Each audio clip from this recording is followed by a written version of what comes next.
经常有粉丝问，狗狗来大姨妈会不会也肚子痛？今天就带大家看看。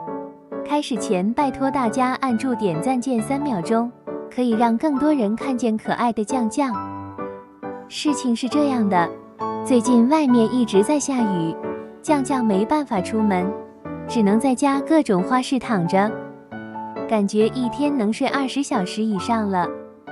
终于3天后雨停了，酱酱也一脸苦大仇深的样子，可能是想表达无法下楼的不满，还深呼了一口气。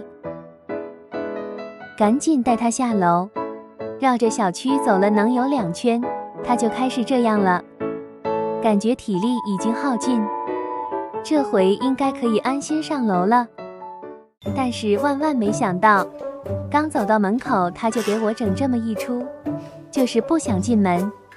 我拽他时，他恨不得把自己贴到电梯门上，就坐在这个位置跟我抗衡。无奈只能再次下楼，进电梯比谁都积极。这次我直奔主题，带他去看看最喜欢的母鸡。他一路把母鸡撵到了前面的草地，看看酱酱的冲劲，再听听酱酱的奶叫声。刚才他不愿意回家就是想鸡了，而且也看出他肯定是肚子不疼，